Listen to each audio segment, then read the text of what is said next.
This is a Reconstructionist radio production. Please visit garynorth.com/freebooks for a free downloadable copy in PDF form of this book.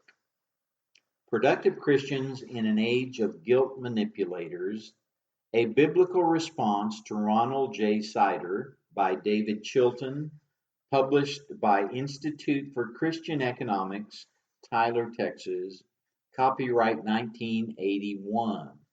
I am reading the revised and expanded edition, dedicated to P.T. Bauer, forward by Gary North. Appendix 4, The Background of Productive Christians, by Gary North. Perhaps the most striking feature of the picture of the shift in perspective of capitalists from the long-run multi-generation view of the founder of a family business to a short-run, one-lifetime outlook of the corporation man is the extent to which the bourgeoisie, besides educating its own enemies, allows itself in turn to be educated by them. It absorbs the slogans of current radicalism and seems quite willing to undergo a process of conversion to a creed hostile to its very existence. Haltingly and grudgingly it concedes in part the implications of that creed. This would be most astonishing and indeed very hard to explain, were it not for the fact that the typical bourgeoisie is rapidly losing faith in his own creed. They talk and plead, or hire people to do it for them. They snatch at every chance of compromise. They are ever ready to give in. They never put up a fight under the flag of their own ideals. The only explanation for the meekness we observe is that the bourgeois order no longer makes any sense to the bourgeoisie itself, and that, when all is said and nothing is done, it does not really care. Joseph Schumpeter, 1942, from the book Capitalism, Socialism, and Democracy, page 161. Schumpeter blamed the rise of the limited liability corporation and the parallel decline of the family-run business as the primary causes of this decline of faith. He should have looked more carefully.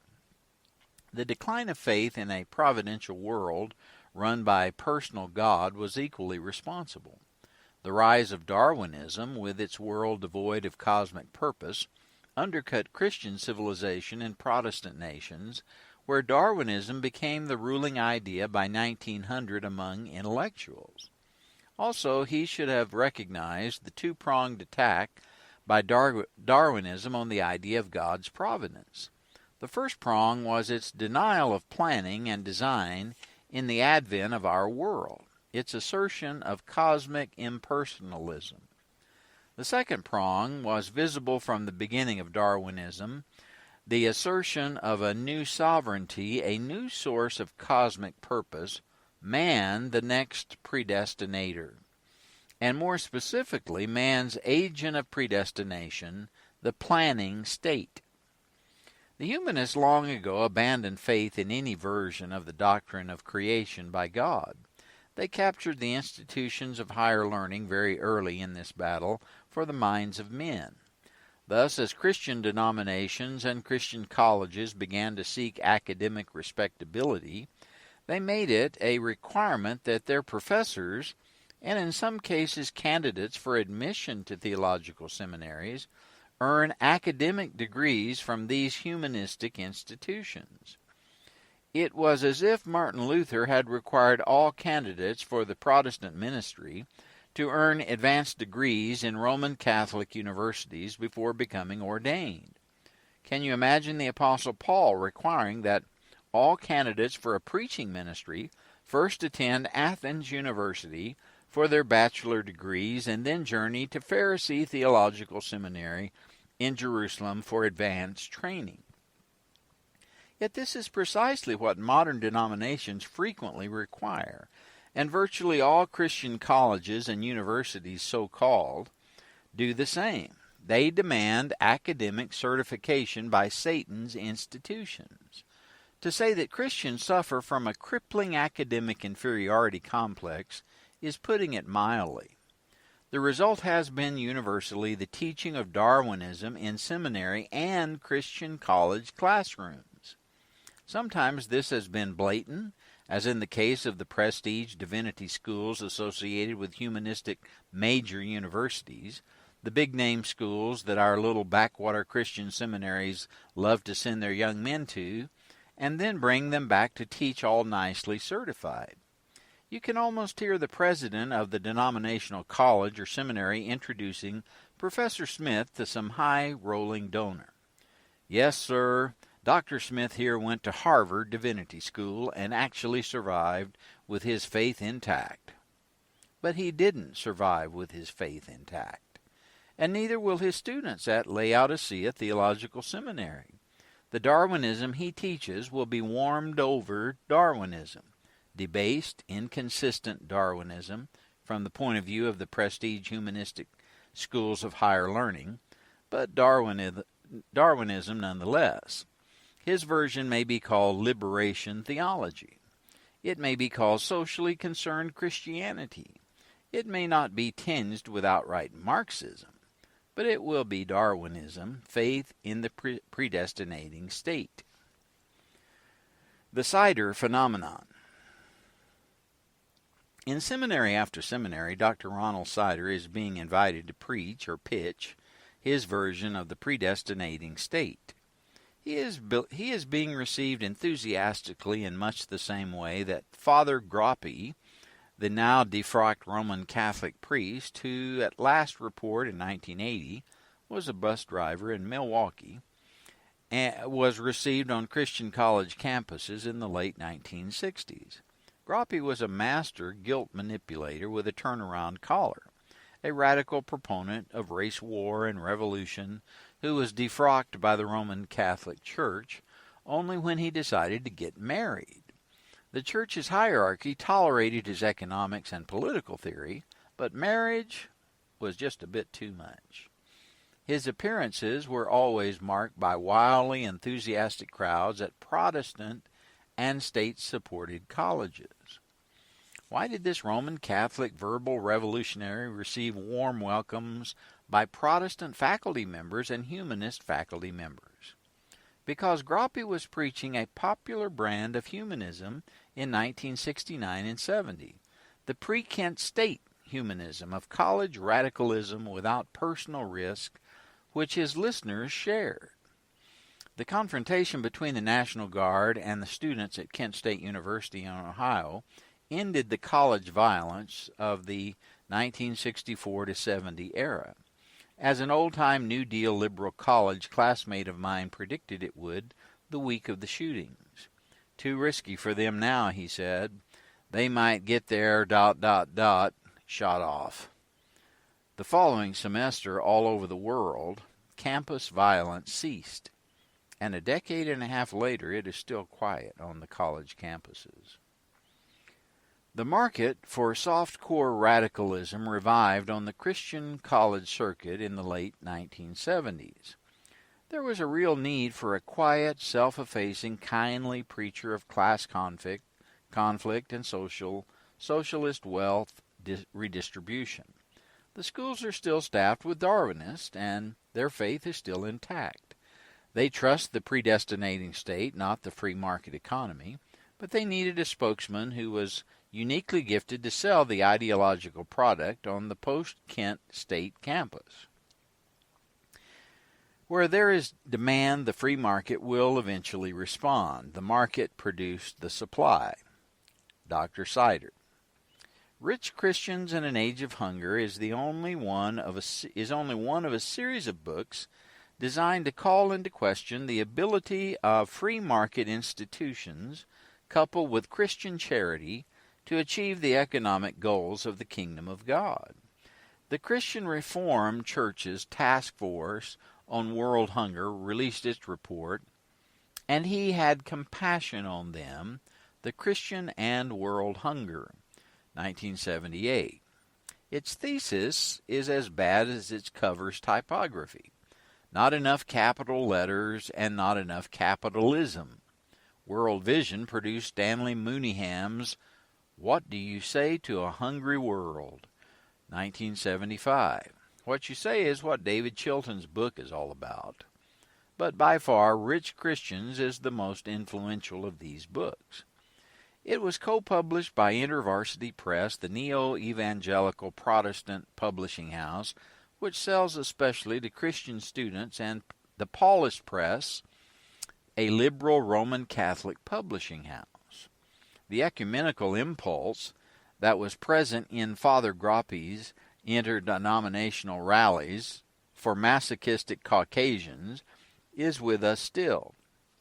Today's radicalism is simply soft-core, more in tune with the laid-back, doormat psychology of modern Protestant pietism. Verbally stomp me, whip me with guilt, make me feel that it's all America's fault.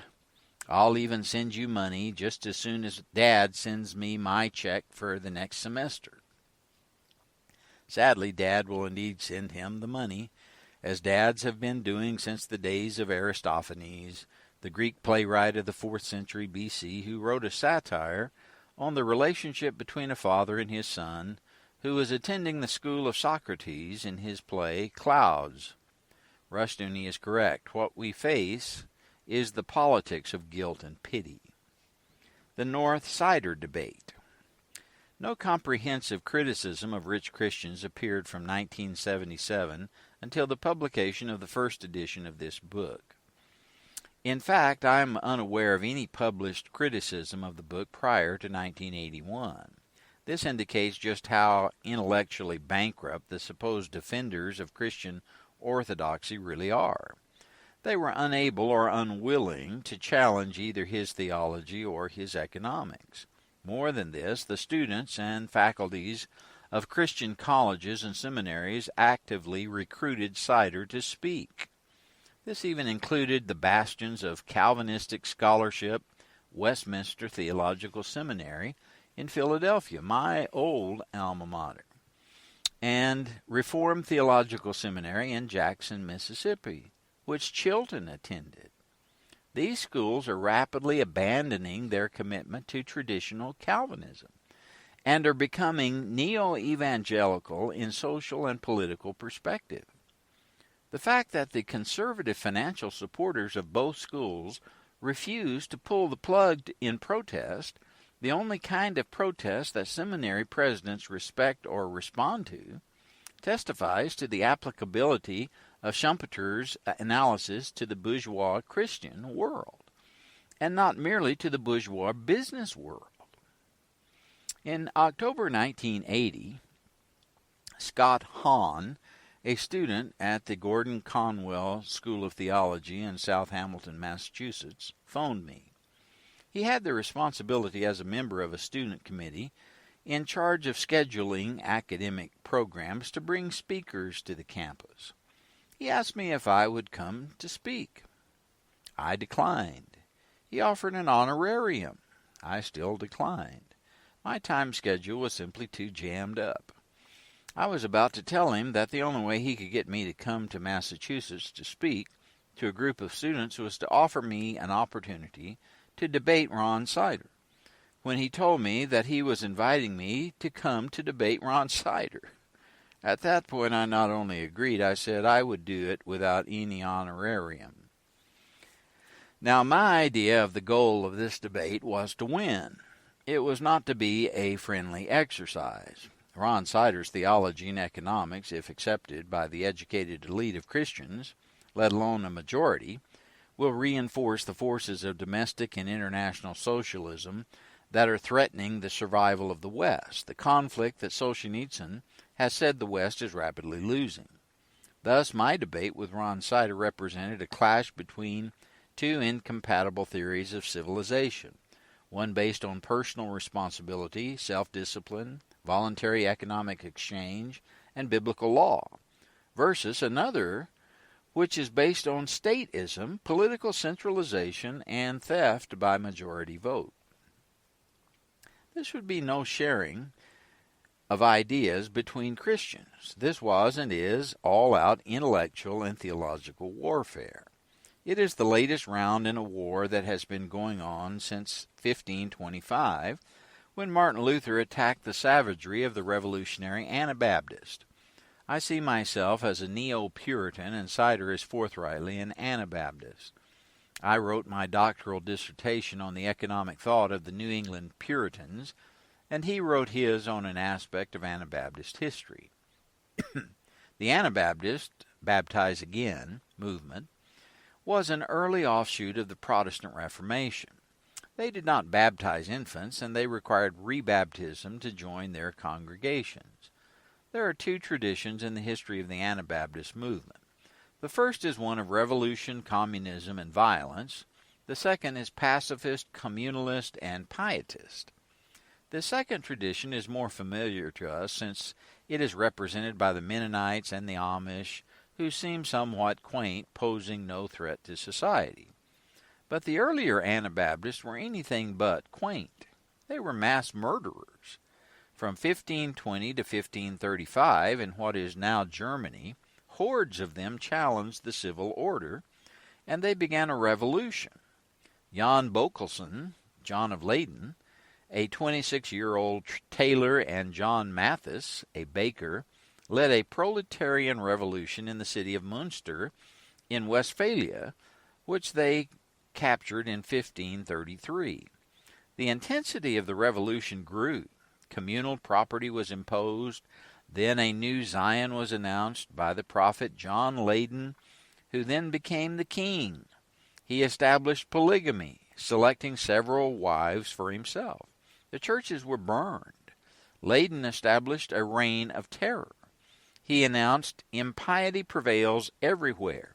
It is therefore necessary that a new family of holy persons should be founded, enjoying without distinction of sex the gift of prophecy and skill to interpret revelation. Hence they need no learning, for the internal word is more than the outward expression. No Christian must be suffered to engage in a legal process, to hold civil office, to take an oath, or to hold any private property. But all things must be in common." Apostles were sent out from Münster to deliver this message to all of Europe. The city fell to the regional civil authorities after a bloody battle in 1535. Is Sider a representative of the revolutionary tradition or the pacifist tradition of Anabaptism? Is it possible to find elements of both in his books? He sometimes speaks as if he favors only voluntary political pressures to be brought against the present world's institutional structures. At other times, however, he sounds like a revolutionary. He certainly adopts revolutionary terms throughout his writings. There is no question that socialism must use state coercion to extract people's wealth from them. The kind of coercion the Internal Revenue Service has used on occasion against Amish farmers who refuse on religious grounds to pay their Social Security taxes, because they oppose all forms of insurance and rely on the charity of the brethren. Ultimately, he wants the state, possibly the United Nations, to extract wealth from rich Christians and anyone else who might make more than $1,800 per year, as you have read. He is not calling his followers to drop out of society and become communal farmers who use no electrical or gasoline-powered equipment.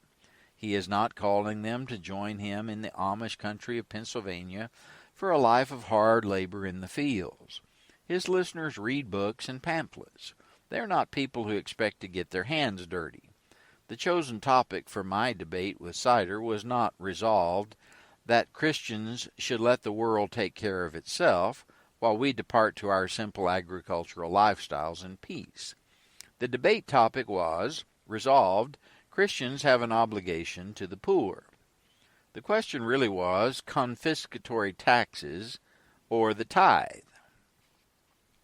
Having accepted the challenge, I then sat down to think about the best way to win. If not the evening's debate, then at least the long-term debate. I had discussed already with David Chilton the possibility of producing a book refuting Sider, and he had been researching it for some time. Now I decided to go ahead with the project. I called him and told him that I needed a finished book for the first Monday in April 1981, the night of the debate. I figured that Sider would not expect someone to have a book written to attack his position at the debate. Most people do not take debates this seriously. I do. Chilton was ready to write. We had to get it into print in 6 months. We did it from start to finish. Several hundred copies of the book were delivered to Scott Hahn at Gordon Conwell during the week prior to the debate. I instructed him to set them out on a table outside the lecture hall on the night of the debate. I sold them for $1 each, nothing like price competition to get everyone to buy. As it turned out, we sold about 250 copies, 1 copy for every 2 people who attended the debate. Poor Ron, he was selling his Rich Christians for $3.75, and they weren't moving very fast. Of course, most of the students had probably already bought copies in the campus bookstore. I shall never forget Sider's response as he stared at the book as it sat in front of me at the debate table. "How long has this been out?" he asked. "About 24 hours, I replied. Actually, it had been out, as far as the buying public was concerned, about 30 minutes. I also handed out a 4-page summary of my position, which included a page of compare and contrast citations from Sider and the Bible, extracted from the introductory pages that begin each chapter of Chilton's book. Furthermore, in the week before the debate, Dr. John Robbins of the Trinity Foundation had released a 4-page newsletter, Ronald Sider Contra Diem. He had sent copies to Hahn, unbeknownst to me, for distribution at the debate. They, too, were available free of charge to the students. The debate was rousing. The students at Gordon Conwell were and are overwhelmingly favorable to Sider's position. This is not surprising, so are all but a handful of faculty members. One is regarded by some of his students as farther to the left than Sider is himself. This is not information the seminary's administration is anxious to have publicized to donors, although it really makes little difference. The school's financial supporters, like the donors to Harvard, Princeton, and Yale, will still pour in the funds that will be used to undermine everything they say they believe in. They are perfectly willing to finance their own destruction, and yours and mine, just so long as their donations are tax deductible. Unfortunately, Schumpeter's analysis holds up. The results of the North-Sider debate, as far as the campus was concerned, was minimal. Not many people had their minds changed. This was predictable. The lines were drawn long before Sider and I arrived. I confronted them with the testimony of the Bible on state-financed welfare. There shouldn't be any, and the illegitimacy of liberation theology. What I really was after was a cassette tape of the confrontation. I wanted to flush Sider into the open to get him to reveal what his theological position really represents. In this, I think I was successful. Readers can make up their own minds by ordering the tapes and listening to the whole debate. The 2-cassette set sells for $10. The set is sold by Dominion Tapes, Post Office Box 7999, Tyler, Texas, 75711. Marxism. The issue, of course, is Marxism. When I wrote my now out-of-print book, Marx's Religion of Revolution, The Doctrine of Creative Destruction, Craig Press, 1968, I argue that the impulse behind Marxism has always been religious in nature. This has been confirmed by the extraordinary book by James Billington, Fire in the Minds of Men, Origins of the Revolutionary Faith, Basic Books, 1980. Billington, a former Harvard and Princeton historian, is the head of the Woodrow Wilson International Center for Scholars in Washington, D.C. His academic credentials are impeccable for those who care about such matters, and the work is a masterpiece of historical scholarship. In it, he argues that the 2 main sources of revolutionary socialism in the 19th century were the occult underground, the secret societies, and journalism. This was the true faith, a religion of revolution. I was first informed of the existence of the book by David Chilton. Marxism possesses, for the moment, the three key features that are necessary for any world-transforming ideology. 1, an historical dynamic. 2, a doctrine of law. And 3, a doctrine of predestination. To some extent, this faith is dying inside the nations where Marxism has been politically triumphant. But in the Third World, this faith is the driving secular religion of our day. They believe in historical progress, a staged theory of social development, the so-called dialectic of history. They believe in a unique law order which enables them to identify and promote Marxist art, Marxist social structures, Marxist genetics, that is, the ill-fated Lysenko affair of the 1940s through the 60s, and so forth. Finally, they believe in the inevitability of socialism, with the impersonal forces of history guiding human institutions into the socialist stage of history. As an intellectual force, the Marxist movement has been almost irresistible. Christianity offers an alternative. It does not offer a doctrine of historical progress based on class conflict, but a theory of history based on the ethical conflict between Satan and God, and between Satan's forces and God's forces. It offers a law order based on the creative work of God, not on the work of impersonal, undirected forces. It offers a doctrine of God's providence, not a doctrine of impersonal, historical inevitability. The warfare of this age is between Christianity and Marxism. Christianity is Marxism's chief rival. When Christians affirm all three positions, historical, eschatological optimism, a revelational law order, the biblical law code, and the sovereignty of God, providence, they can successfully challenge the Marxist religion of revolution. The problem is certain intellectuals who hold essentially Marxist presuppositions about the nature of historical development have succeeded in becoming spokesmen for and leaders of the church. Liberation theology is only the latest of these Marxist incursions into the ranks of the church. These infiltrators have mastered the language of orthodoxy, just as the heretical followers of the Swiss theologian Karl Barth did from 1920 on. The Barthians were successful in capturing most of the denominational seminaries in the 1950s or earlier. The liberation theologians are simply following the strategy of the now eclipsed Barthians. What is the secret of their success? Their secret is this: use Christian terminology in order to promote Marxist and socialist goals.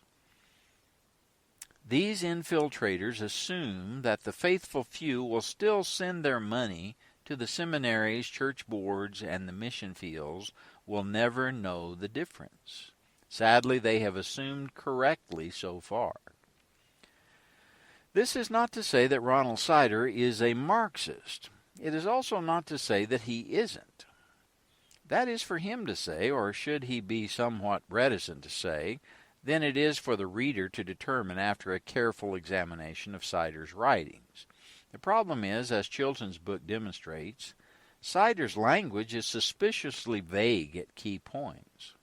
Sider avoids getting down to specifics, his recommended program. As Chilton has titled another article that deals with Sider's theology, it is the case of the missing blueprints. Either Sider really doesn't know what ought to be done, in which case he should stop calling for unspecified radical social change, which is luring naive Christians into a movement that can be or may already have been captured by Marxists, or else he is remaining deliberately vague in order to confuse the Orthodox Christians who support financially the institutions that he is steadily converting to his version of liberation theology. Take your pick. Sider uses what appears to be Orthodox Christian terminology, but he reaches socialistic yet not openly Marxist conclusions. He argues, for example, in the name of Christ, that a person who, as of 1977, earned over $1,800 a year was earning too much, and that some agency, possibly the United Nations even, should redistribute the money above $1,800 per capita per year. Yet all this is a bit vague. He does not say that the UN must do it. He only says that the U.S. government spends foreign aid money to undergird repressive dictatorships, meaning, of course, non-Marxist dictatorships. So presumably the U.S. government cannot be trusted to do it, since it has engaged in the political misuse of food aid. But neither can we rely heavily on private charitable agencies, since giving to them makes rich people feel less guilty. Chilton found this choice quotation in an obscure Sider essay, an essay whose incredible conclusion Sider was wise enough not to expose to the broad base of Christians who bought rich Christians. Personal charity and philanthropy still permit the rich donor to feel superior, and it makes the recipient feel inferior and dependent. Institutional changes, on the other hand, give the oppressed rights and power. What does all this mean? It means that God's law for giving the tithe is not sufficient to create a godly social and economic order.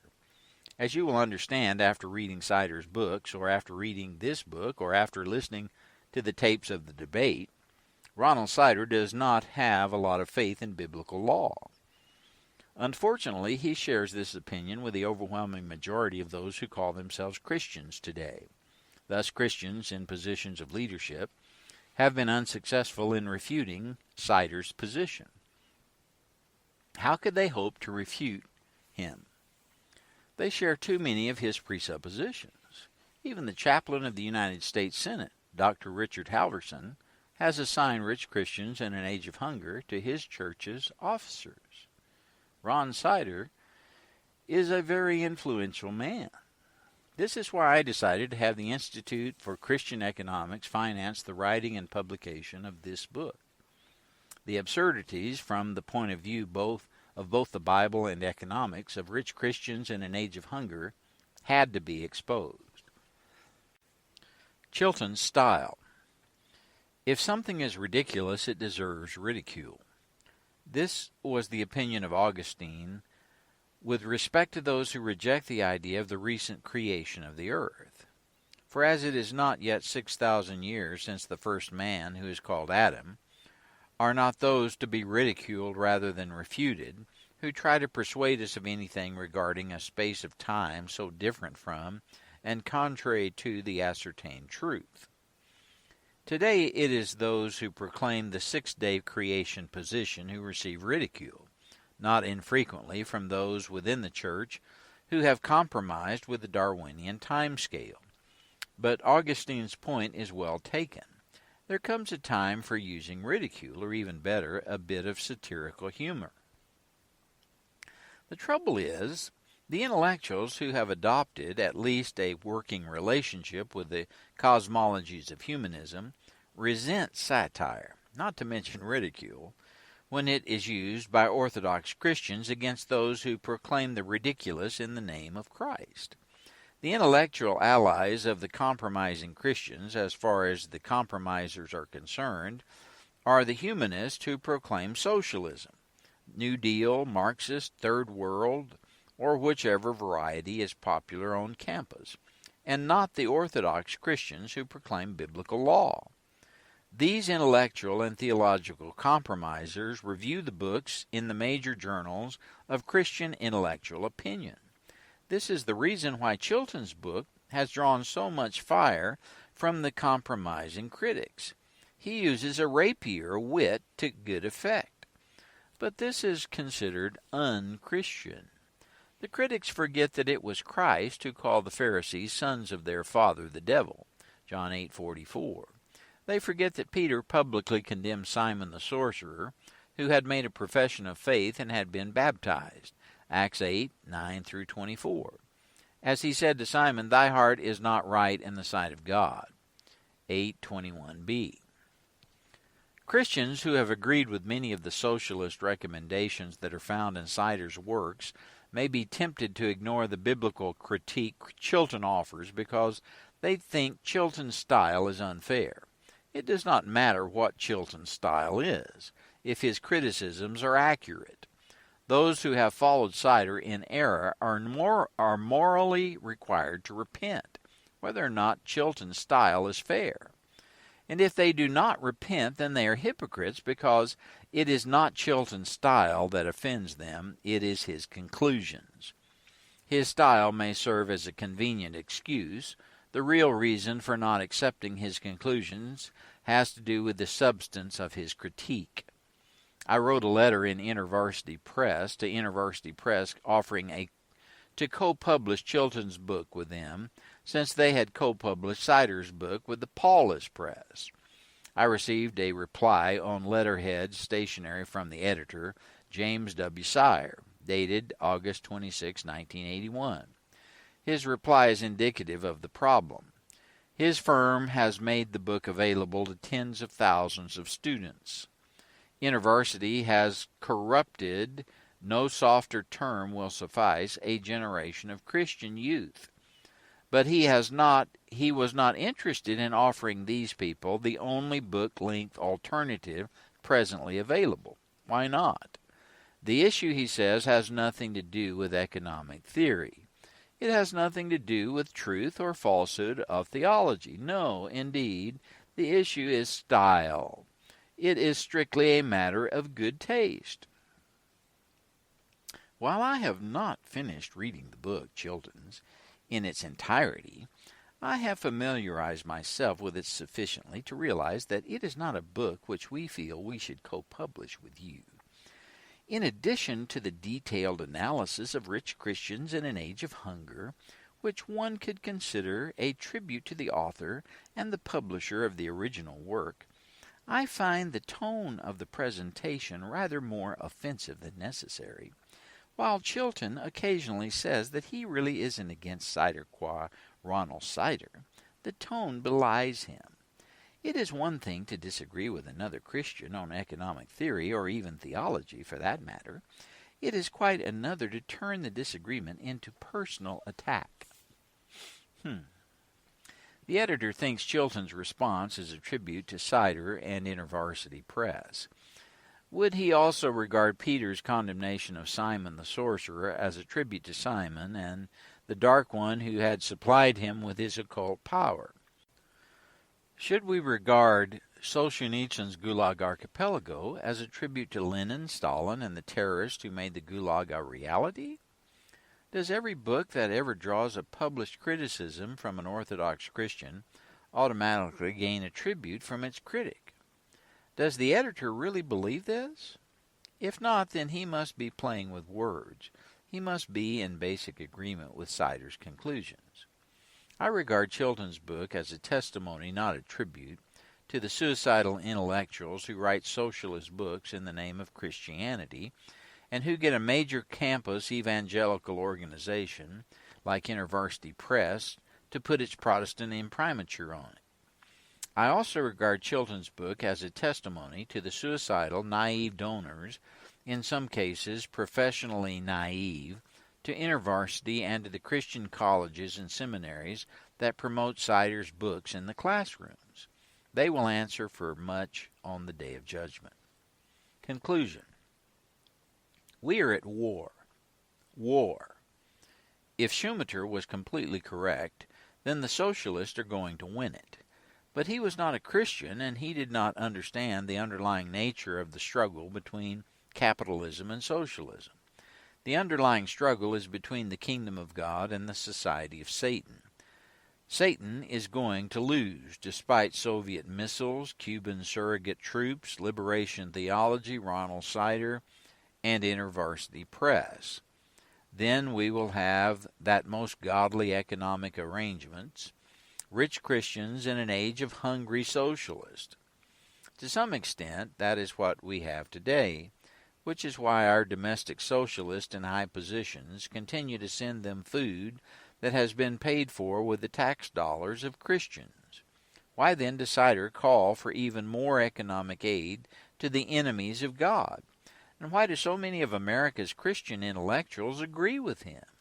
There must be a reason, or perhaps several reasons. Chilton's book should provide you with a few reasonably good leads in your pursuit of the answers. And when you have those answers, or at least reasonably good guesses, you ought to rethink your present approach to charitable giving. Who precisely have you been subsidizing? You as a reader cannot escape your moral obligation of putting your knowledge into action. If you conclude after reading Chilton's analysis and after checking out the truth of his charges that Sider's theology represents a threat to Orthodox Christianity and the free market, what are you going to do about it? Which agencies that you support financially have opened their doors to Ron Sider, or Sojourners Magazine, or The Other Side, or the Jubilee Fund, or Evangelicals for Social Action, or any of the other outfits that are identified with Sider or a Sider-like theology of guilt manipulation? Are you still going to support them like a sheep going to the slaughter? Are you going to write a letter of protest, wait for the administration to do something other than send you back a meaningless form letter, and then continue to send in your tax-deductible checks anyway? If you really want to waste your time but get an education in professional deviousness, drop a typed letter to the president of your favorite Christian college or seminary and ask him if it is the official policy of the administration to dismiss any professor who advocates liberation theology, to head off any verbal shilly-shallying about definitions concerning what really constitutes liberation theology. Just mention the books that take apart this heresy line by line. Liberation Theology, edited by Ronald Nash, Milford, Michigan, Mott Media, 1984. Or James Shaw, S.J., Liberation Theology in Latin America, San Francisco, Ignatius Press, 1982. And if he should pretend that he fails to understand the relevance of your inquiry, refer him to the hearings before the Subcommittee on Security and Terrorism, Senator Denton's subcommittee on the Judiciary Committee of the U.S. Senate, Marxism and Christianity in Revolutionary Central America, October 18th and 19th, 1983. The conservatives on any given faculty tend to be fairly quiet. They go about their business diligently, teaching their students the material related to the academic discipline they were trained to teach. The liberals, on the contrary, take every opportunity to proclaim the latest socialist fad, whether it relates to their course assignments or not, and whether or not they have any formal training or expertise in the area. This is as true on seminary campuses as on university campuses. Then why do the conservatives get in trouble? Why are they regarded as troublemakers? Simply, liberals are troubled deeply by any contact, no matter how slight, with the truth. The truth divides the campus. This is the greatest sin in the eyes of the administrators, who are very often liberals themselves, since faculties are careful to screen out conservatives far in advance. The administration wants to avoid trouble. Also, the division may surface off campus, and administrators know that donors are likely to be more conservative than faculty members, and they may side with the handful of conservatives on the faculty. Result, the conservative faculty members get purged, unless they are so utterly innocuous that nothing that they say or do has any effect anywhere on campus or off. Conclusion: stop financing the enemy with your tax-deductible donations. If you want more information against the economics of liberation theology, see the book by Ronald Nash, Social Justice and the Christian Church, Mott Media, 1983. If you want to see the cries of anguish from self-professed Christians who promote liberation theology when someone shows that what the Bible teaches, free enterprise economics. See the book edited by Robert Klaus, Wealth and Poverty, Four Christian Views of Economics, InterVarsity Press, 1984. My essay makes the case for capitalism, and three others scream bloody murder at the very idea. You will see the bankruptcy of the liberation theology position when you read the responses of Art Gish and John Gladwin. The third critic is a run-of-the-mill Keynesian, not a liberationist. For a good account of the Sandinistas, to whom the Jubilee Fund sent the money in 1979, see Nicaragua, Christians Under Fire, a book by a defector who was converted to Christianity after the Revolution. Box 520, Garden City, Michigan, Puebla Institute, 1984, $9. It's an ugly story. Remember, this is written back in 1984.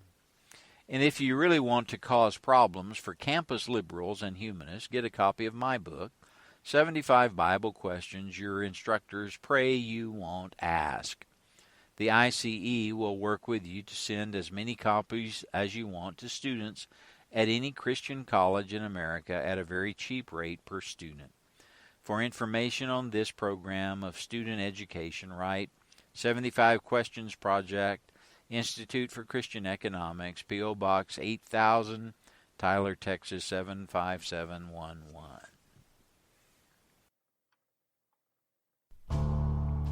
The Reconstructionist Radio Podcast Network brings to you a complete lineup of podcasts where you will hear practical and tactical theology.